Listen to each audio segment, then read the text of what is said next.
be going over the ultimate intro to growth hormone today. So I had a client, I was walking him through growth hormone dosing and injection practices, and I realized that a lot of you guys might not know this stuff. So first things first, you're gonna have to inject it. So if you're not willing to inject stuff, you can just click away from this video right now. But if you're a real man and you're willing to inject stuff, then we can continue. So first thing we're gonna do is we're going to start with a low dose, and we're gonna bring it up like pretty much any other performance enhancing drug.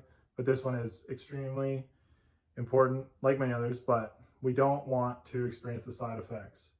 A lot of the side effects are around water retention, and we don't want to wake up with carpal tunnel and numb hands and feet because we took too much GH too soon, and then we weren't able to move that water out of our body. So we're going to start with about 3 IUs per day, dosed at one time right before bed.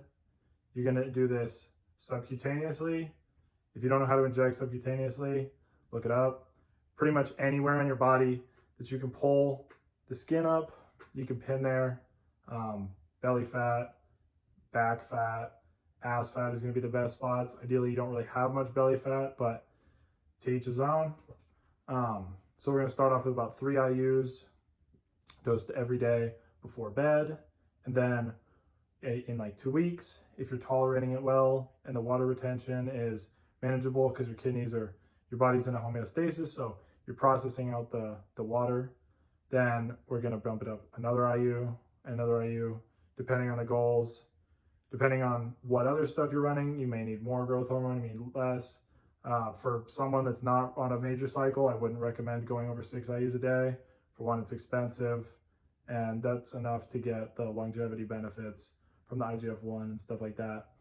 And then some things we can do to manage this water retention, if you are noticing it, is, so if you sleep with your feet elevated above your head, then that's going to help you with draining that water that fluid from your feet, and then you won't have such swollen ankles. The thing that is important to consider when taking growth hormone is the cost. So if you can afford real growth hormone, then you don't have to worry about it, but it can get expensive.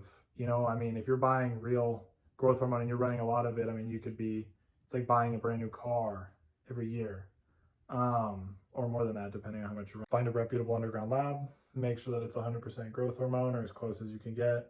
Make sure that any binder